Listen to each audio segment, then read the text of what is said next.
Assalamualaikum warahmatullahi wabarakatuh. Yang terhormat kepada Bapak Masrul Anam MA selaku dosen dari mata kuliah Ushul Fiqih serta teman-teman semua dari kelas A Psikologi Islam yang berbahagia. Kami dari kelompok 6 akan mempresentasikan hasil diskusi dari kami dalam mata kuliah Ushul Fiqih tentang qiyas. Sebelum itu, saya akan memperkenalkan anggota dari kelompok 6 yang terdiri dari 1. Dara Ayu Purbaningrum, 2. Laili Usdiana, dan yang ketiga Fajar Nur Aisyah. Dalam materi kali ini, kami akan membahas beberapa hal tentang qiyas. Yang pertama, definisi qiyas, yang kedua, dasar hukum qiyas, yang ketiga, kehujahan qiyas, yang keempat, rukun qiyas, dan yang terakhir, macam-macam qiyas. Kami mulai dari pembahasan yang pertama, yaitu definisi qiyas. Definisi qiyas dalam bahasa Arab itu artinya menggabungkan atau menyamakan. Hal ini dapat diartikan sebagai penetapan suatu hukum dan perkara baru yang belum ada pada masa sebelumnya namun memiliki kesamaan dalam sebab, manfaat, bahaya, dan berbagai aspek perkara terdahulu sehingga dihukumi sama. Definisi qiyas menurut bahasa ialah menyamakan atau mengukurkan sesuatu dengan yang lain, sedangkan secara istilah ialah sesuatu masalah yang tidak terdapat ketentuan hukumnya. Jadi misalnya seperti ini, telah terjadi suatu kejadian atau peristiwa yang perlu ditetapkan hukumnya, tetapi tidak ada nas yang dapat dijadikan dasar untuk menetapkannya. Untuk menetapkan hukumnya dapat ditempuh dengan cara qiyas, yaitu dengan mencari peristiwa yang lain yang telah ditetapkan hukumnya berdasarkan nas, serta antara kedua kejadian atau peristiwa itu ada bersamaan ilatnya. Jadi, suatu qiyas hanya dapat dilakukan apabila telah diyakini bahwa benar-benar tidak ada satupun nas yang dapat dijadikan dasar untuk menetapkan hukum suatu peristiwa. Karena itu, tugas pertama yang harus dilakukan oleh seseorang yang akan melakukan qiyas ialah mencari apakah ada nas yang dapat dijadikan dasar untuk menetapkan hukum dari peristiwa. Jika telah diyakini benar tidak ada nas yang dimaksud, barulah dilakukan qiyas. Itulah sebagian definisi dari qiyas. Kemudian pembahasan yang kedua yaitu tentang dasar hukum qiyas.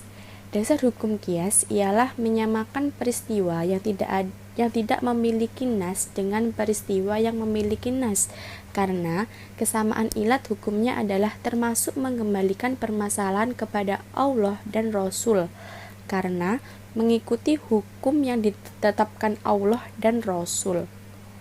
Dasar hukum qiyas ini juga dapat dilihat dari Al-Quran, Sunnah Al-Hadis, perbuatan sahabat, dan juga akal.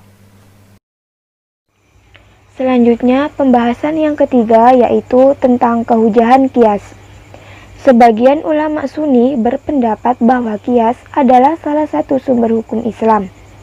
Ulama yang menjadikan qiyas sebagai sumber hukum atau disebut musbitul qiyas, dan mereka mempunyai dasar yang kuat baik dari nas maupun dari akal.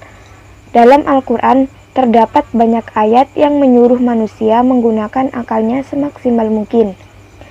Seperti yang dijelaskan pada ayat Al-Quran surat Al-Hasyr ayat 2 yang berbunyi, A'udzubillahi minasyaitonir rajim. Bismillahirrahmanirrahim.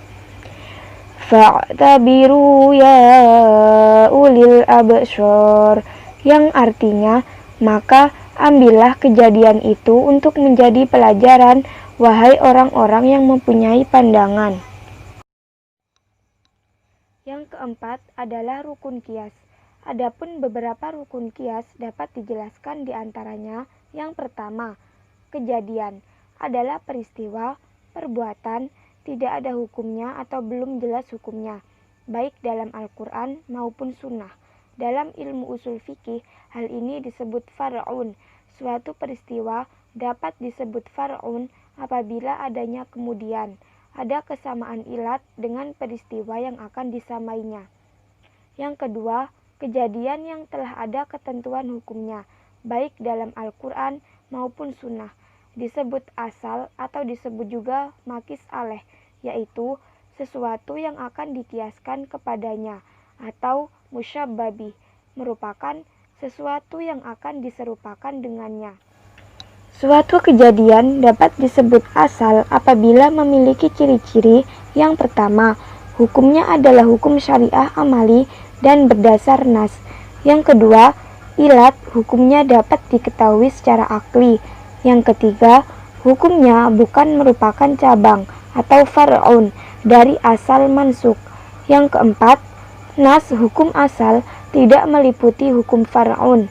Yang kelima, hukum asal adalah hukum yang disepakati dan tidak mansuk.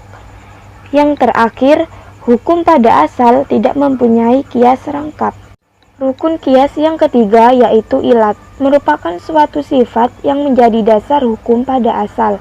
Sifat ini pula yang harus ada pada far'un. Haramnya minum khamr adalah asal, karena nas yang menyatakannya. Perasan anggur adalah far'un yang tidak disebutkan hukumnya, tetapi sifatnya memabukkan.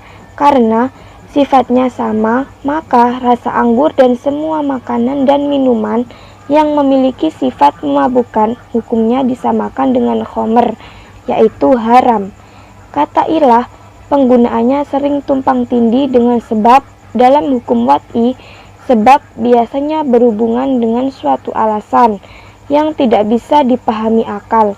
Jadi, setiap sebab pastilah ilah, tetapi tidak semua ilah merupakan sebab.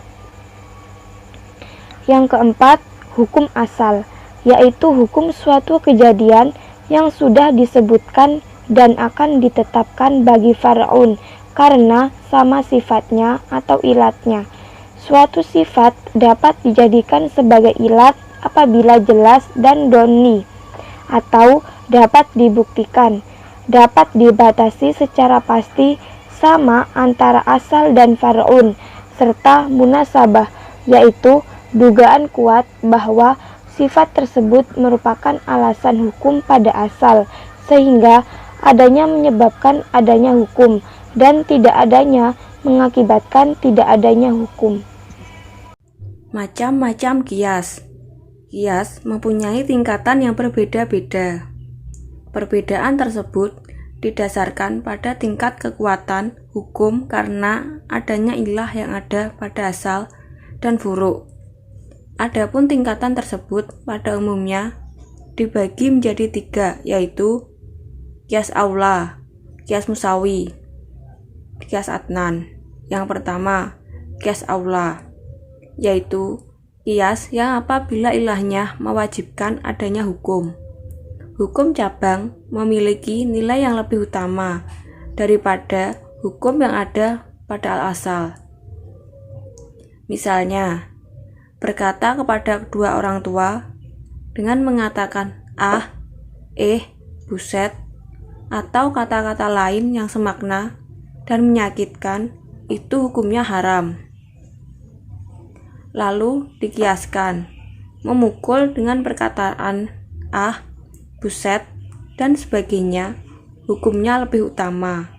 Rasionalnya, berkata saja dilarang, apalagi memukulnya.